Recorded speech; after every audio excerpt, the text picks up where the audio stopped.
Welcome to The Ride, Life, Work, and Wealth podcast with your host, Kris Dureau. Years ago, Kris was a firefighter and a paramedic and witnessed many people not getting another tomorrow, and it shaped who he is now as a financial strategist. Kris doesn't just help people plan for a secure tomorrow, he helps them plan for a better today.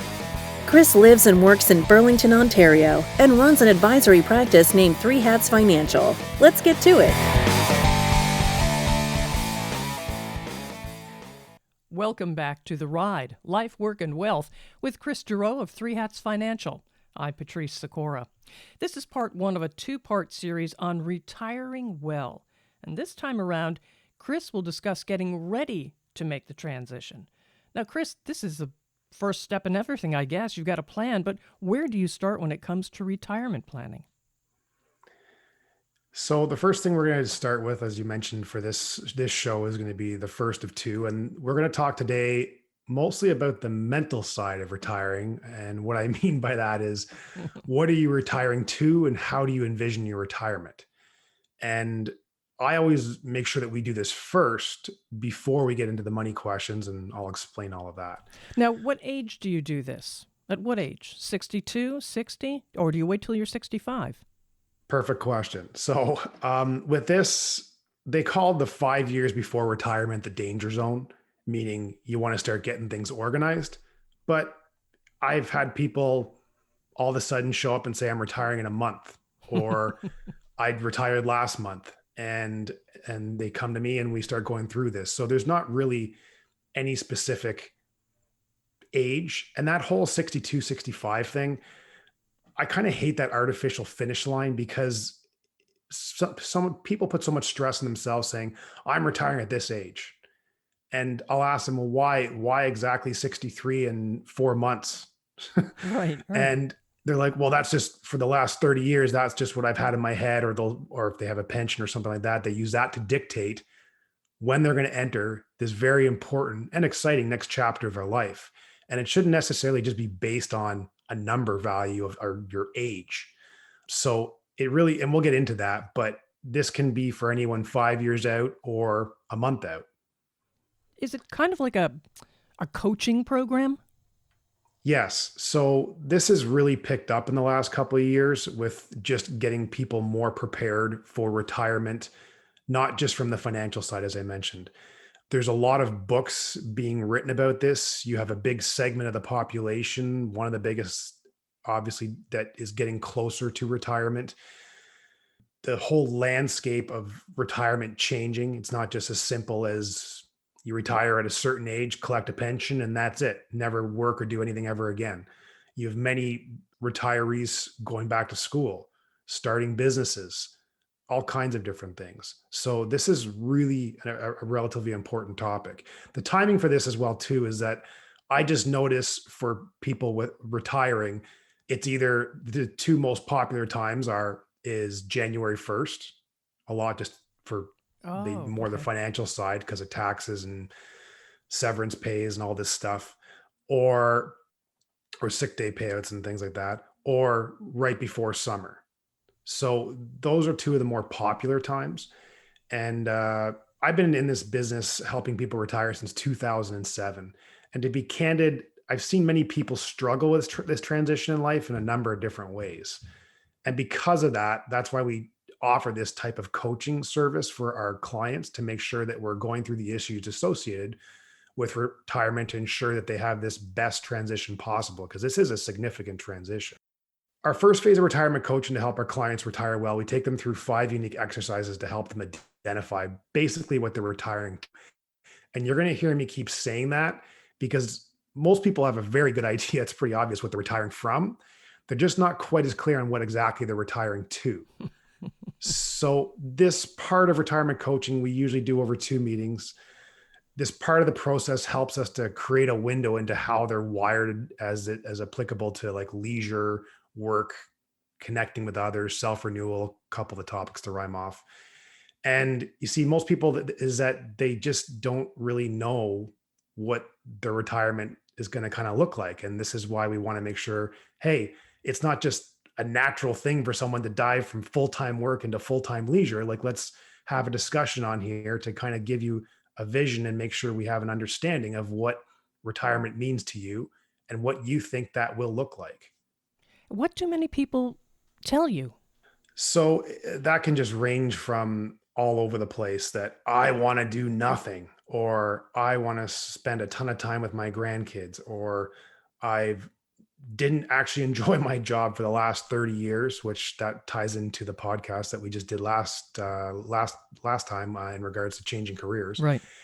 And they're like, I want to start this business or even take a course so I can kind of go do this part-time in retirement.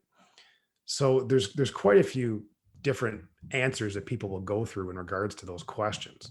So what we'll do, Patrice, is we'll start diving into the tools here. All right, go for it. So one of the ones we use is the first one is called retirement observations. And what we do with that is we sit there and I put the mouse in their hand, whether it's face to face or virtual, and ask them, okay, what have you observed with people around you retiring well? When I say think of someone that you know in your family or friends or circle or anyone from your work that you think has retired well, think about what they have done or why you think that they have retired well. Mm-hmm. And then I go, here's a bunch of boxes besides a bunch of phrases. Start checking those off. And they go through them. And I go, okay, great. And we have a conversation around that. And then now I ask them, now, what about the opposite of people around you that you have seen not retire well? Why do you feel they haven't retired well? And then if any of those are on this list, start checking those off. And then we have a conversation around these just to get them thinking about, well, my coworker in the cubicle next to me, he retired really well because he stayed really active. He's done this. He's been traveling. He's been volunteering, like things like that. Mm-hmm. And just to start getting that discussion going and start getting them in this mode. So I should touch on just some of the attributes, such as like for retiring well, some of those would be an active bucket list or an active social life is obviously really important. Keeping active hobbies, positive family relationships, routines, things like that. And how about working? Oh, we'll get into that. You're obviously seeing more and more of that. You're not seeing people, it's just so black and white where they immediately stop working and never work again. There's so many studies on that, on the benefits of still working part-time, casual, and you get so many people towards retirement that just get their back up because they're like, whoa, I'm retiring. I don't want to work. Really? And yeah, but the thing is, I go through with them, like we've literally helped hundreds of people retire since 2007. And it's a very different work environment when you're now working because you want to, and that you can choose to pick the hours you want. But as well, you also have a choice on not necessarily doing the things that you didn't have to do like before. So I've had some clients, they stay somewhat within the same job, but now they're not putting in the same hours. But we also help them identify, what did you not like about that position? Because they're now offering you a consultant position, giving you your hours, but hey, it's all on you on what you want to do now. You don't have to go in there full-time hours. You can tell them, I want to do this part of the job, but not necessarily this part.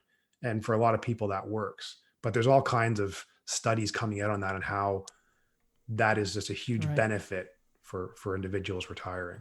Now, these retirement observations, they seem to be rolling into the tool number 2 here, retirement vision. Yeah, so this one is different. So we speak about observations, and then we go into retirement vision. And what that tool helps people do is it helps them even envision retirement even more, because now we're actually using pictures. And everyone knows that certain people relate better to certain ways of taking information in. So we use this tool where we go through a bunch of images and have them select what they feel fits the vision of their retirement best. So they go through these images such as like relax, travel, being a mentor, learning a new skill, developing a new hobby, all of these things that they're going through and checking off that they feel is what they kind of want in retirement. And I find that people tend to spend more time on this than the observations, because when they're looking at the images, you can actually see them like processing it and almost envisioning them in that scenario that the picture represents, Mm-hmm. which I think is kind of neat. That's very neat. And you're right. Some people need pictures. They respond better to pictures than they do to words. Yeah. And we, of course, once they go through that and check them off, and that we then, of course, have a conversation about each, because it's not as simple as them just checking it off and saying, okay, let's move on to next, because each image will mean something different for each individual retiree. So we want to make sure that we capitalize on that and just make sure that we record that information so we know what they mean by when they check off on, Right. well, teaching or mentoring or learning a new skill. What exactly is that, and get down to the specifics. Are, This all helps with developing their retirement plan. are these new ideas to these folks that are thinking about retirement, or have many of them already been thinking about what they would be retiring to? Depends. You have some people that they've put quite a bit of effort into this, and you have some that have done none. There is a stat out there that it's not just made up. I've heard this over the years, and I actually thought it was kind of just a saying. And then I heard that it was actually someone had done. I don't have the actual name and company that got the statistic, but they said that majority of people will literally plan more for a 2-week vacation than they will their entire retirement, which is hard for someone in my position to even think of, but it is true. And a lot of people, when you mention that, they're like, yeah, I could kind of see that, because when you're planning for a 2-week or 3-week holiday, You're cramming plan- everything in there. Yes. yeah, and they have a whole schedule, arrangements, hotels, air travel, all of this. And then a lot of people just kind of say, well, this is the age I'm retiring, and I don't know, I'll just fall into it. How hard can it be? Right. Which is not necessarily the case. Yeah. So let's move into the next. So after we go through the retirement visions and we go through all of that and have obviously a pretty good conversation on why they chose each of the images they did, we then go into the next one, which is kind of an interesting tool, very simple, but interesting. It's called the ideal week in retirement. So it's Ooh. very simple. It just Yeah. takes 7 days, breaks it up into 3 parts: morning, afternoon, evening. And basically, the client has 21 blank spaces staring back at them in the face. And Oh, to get, wow. yeah. That's pretty And powerful right there. it is. And it's basically asking them, so we've talked about retirement. How are you going to spend your 168 hours in a week in retirement? Wow. That's when you have to fill in a box with an activity or even sleeping. That's pretty powerful. It is. And I did this, I remember once for a new retiree, and we went through it, and she did not like it. Yeah. She was like, I don't want to do this. And I was like, oh, because I just hadn't received that reaction yet. And she's like, I'm retiring. I'm retiring from a schedule. The last thing I want to do is make a schedule. And then I was like, that makes complete sense. But the Mhm. thing is, that's not the purpose. And of course, we went through it after, and she totally understood why. And it was probably my fault not explaining as well as I should have. But that's not the purpose of this. It's to make you think about how you're going to spend your time. Right. So you'll get clients when we have this conversation, they're like, well, I'm going to golf 5 times a week. I can't wait for that. And I'm like, great, put it down. And realistically, the chances of golfing 5 times a week, like consistently for year after year after year, Yeah. not exactly. Not going to happen. Yeah. But it's exciting for someone that's been working for such a long time to now have that choice. They can do that. And that's fine. Put the 5 times down on the calendar. Okay.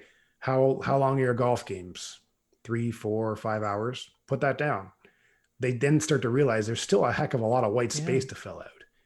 And it's not to stress out the retirees. It's just to have these conversations, because they're entering a very big next chapter. It's a huge transition. Yeah.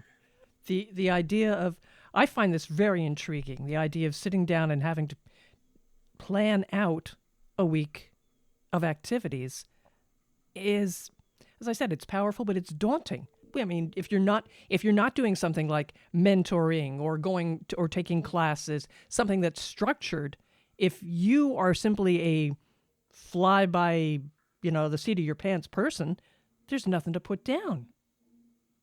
Yeah.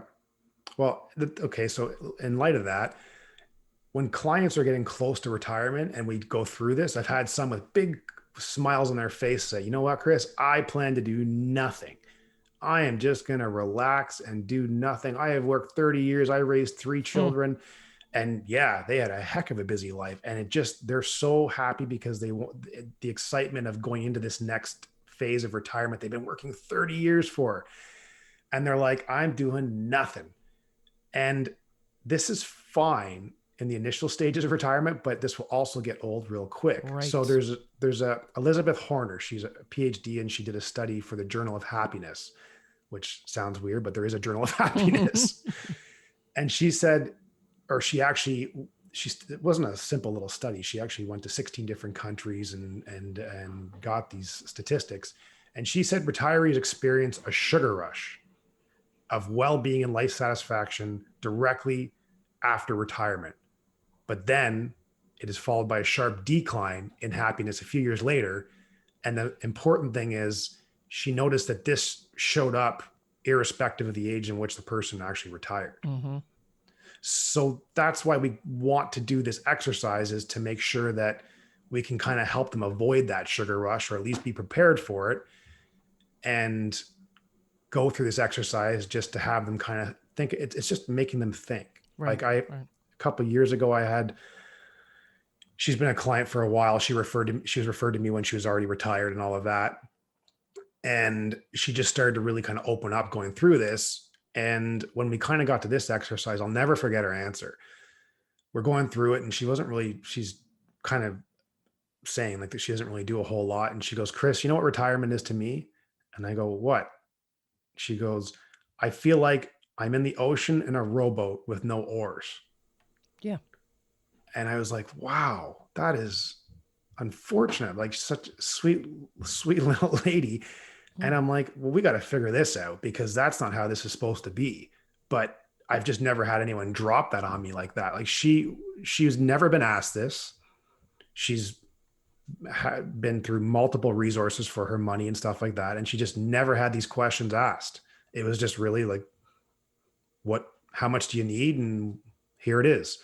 And then when we started going through all of this, I'll just never forget that answer. So obviously that meeting had nothing really to even do much about the money. We were researching what community centers and that were close to her. And we actually, by checking it out, we actually found her line dancing lessons. Nice. Yeah. And then she loved it so much, she actually started getting into teaching it. So that's what I mean by this stuff is just so cool, because you wouldn't expect that, right? And that's why it's important to go through these things, because yes, the money is important, but this stuff is also extremely important as well. And this relates to the money, which we'll get into a bit more. Yeah. Well, when you're happy, you will live a better life. Yeah. No, absolutely. All right. So what we got? What's the next tool we got here? So the next one's called, it's called the My Retirement Worksheet. This one's interesting. Well, they're all interesting. And this one it helps people go through what they're getting from their current work environment and what does it provide them in regards to the economic benefit, and more importantly, like the life benefits, and how does this impact their life from the work they currently do. Since work isn't just a paycheck, if it is to some people, then they're in the wrong career, which once again goes back to the podcast that you and I just recently did with changing careers midlife. Right. And there is obviously a lot more to it than just a paycheck. So what this tool assesses that. And this is really important for people coming from like competitive or even like professional or even stressful careers. Yeah. So there's the author of Retiring Mind. His name is Robert Del Monte, another PhD.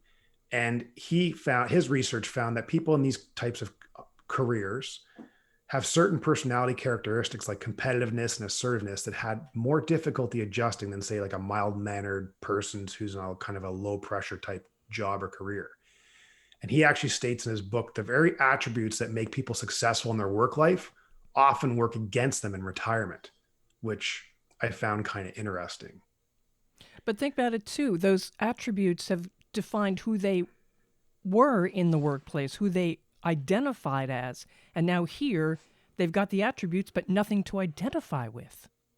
Exactly. And with clients, I've seen this in clients of like, so when I have a client that is a doctor, and just to name a few, this isn't just the only ones, but off the top of my head, my clients are doctors, lawyers, professors, fire chief or police chief, or successful entrepreneurs, to, like I mentioned, to name a few. Mm-hmm.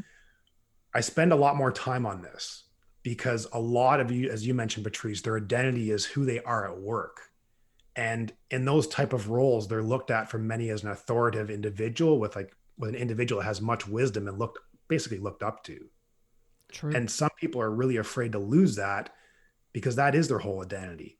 And those are some of their social circles and everything else. And it puts fear in them that that's who I am. If I lose that and just retire, I'm no longer that individual. I once had an anesthetist tell me when we were going through this retirement planning and we're getting him ready to retire. It was interesting, his line. He goes, "You know what, Kris? I'm just scared just to be that old guy in the line of Home Depot that nobody knows."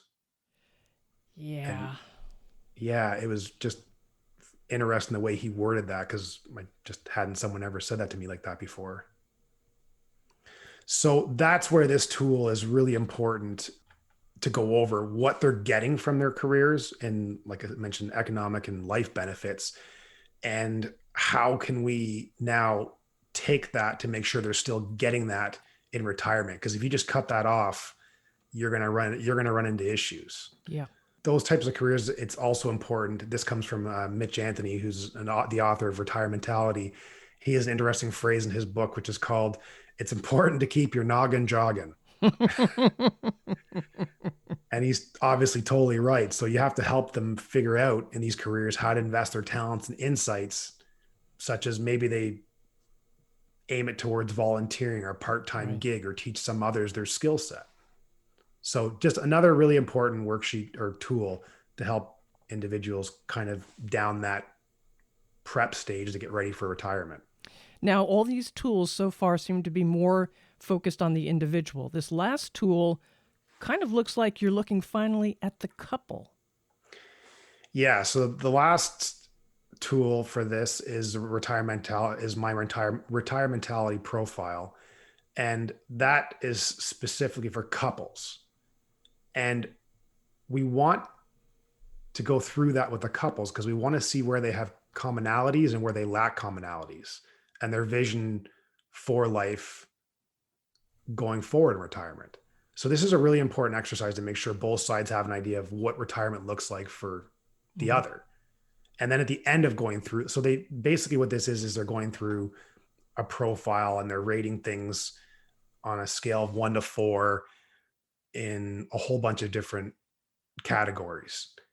And at the most important thing at the end of this is you're comparing both charts to each other to see if they're aligned or to see if they're off. And I've never had anyone's come back completely perfect. So it's just identifying which areas that are off and online and just making sure they're kind of more aware of that. And this tool obviously leads to quite an in-depth discussion. I was going to say, have you seen results that were really not aligned? Completely off. But it's good to have that discussion now, then, and with a neutral source, me, sitting in between, and who's gone through this many times with couples, helping them kind of figure this out. So not a nice stat, but I don't mean to keep throwing statistics, but it's just kind of explaining the reason why we do this. So Pew Research did a study from 1990 to 2015 that divorce rates for those over the age of 50 have gone up 109%.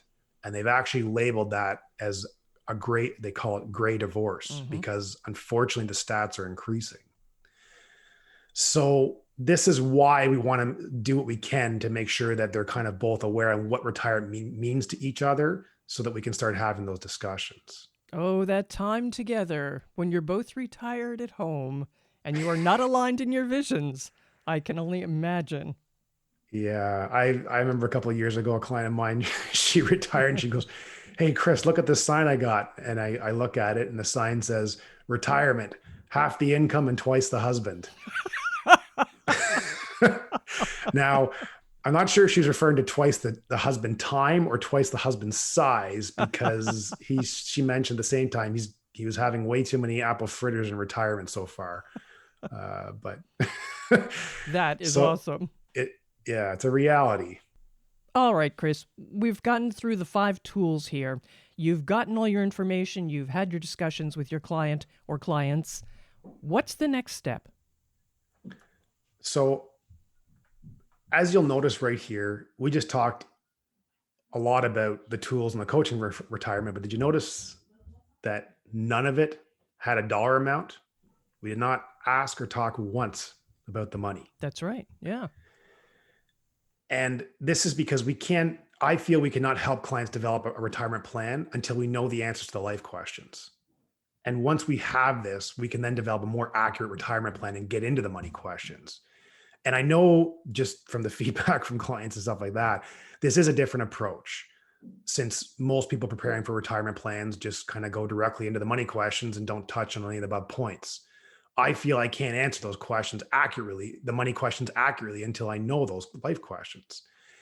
And I've had people refer to me that previously have had retirement planning done beforehand.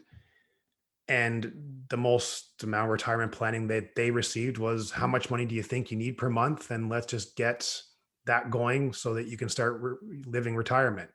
I just don't feel that's appropriate, because as we've gone through those tools in their discussion here, there's so much more that you need to get an idea of before you can help someone construct a proper retirement plan. So let me guess, that is going to be the second part of this Retiring Well series, correct? Yes. So the next part, we'll be getting into the money questions, because we have to go through this part first. And obviously, if you're getting close to retirement, it's an extremely big chapter coming up in your life. So does it not make sense to be completely as prepared as you possibly can for this? Because there's no retirement rehearsal. You can't go back and say, "Well, next time I retire, you know what? I think I'll do it this way." So this is why we do this first. Get these answers, get this stuff put in place, and then we get into the second part, which will be the next episode of the more money questions. And these tools, they're not a one and done type thing. For certain individuals, after a while, we'll actually go back and have them do a new one or review their answers and see what has changed here, because their retirement can always be changing as well too, with certain factors that come up. Well, I certainly am looking forward to part 2 of this Retiring Well series, Kris. Is there anything you wanted to mention before we wrap it up here?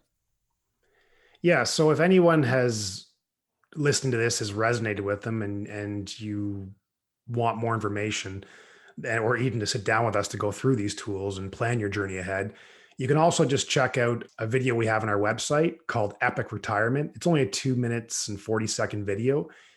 But if you want to see how we help clients have an epic retirement, it's just a video that explains that really quick as well, and kind of ties into these tools that we just went through. It's on our website, which is at threehatsfinancial.ca. And if you go to the top of the page on the resource tab, you'll see it there. So then moving forward for the next podcast, as you'd mentioned, Patrice, we're going to talk more about the quantitative part of retiring, since today we spoke about the qualitative part of retiring. So the money side. And we're going to go over how people can start to prepare and figure out those age-old questions, as I mentioned, how much is enough, and if they will have enough, and when they should retire, and all those questions. All right, Kris Dureau of Three Hats Financial. To make sure you know when that next episode of The Ride, Life, Work, and Wealth is available, that'll be part 2 of the series, use the subscribe button on this page, and you can also share with the share button. I'm Patrice Sikora. Let's talk again later.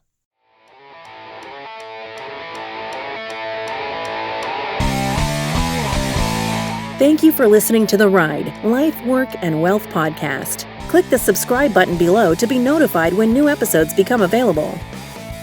All comments are of a general nature and should not be relied upon as individual advice. The views and opinions expressed in this commentary may not necessarily reflect those of IPC Investment Corporation. While every attempt is made to ensure accuracy, facts and figures are not guaranteed. The content is not intended to be a substitute for professional investing advice. Always seek the advice of your financial advisor or other qualified financial service provider with any questions you may have regarding your investment planning.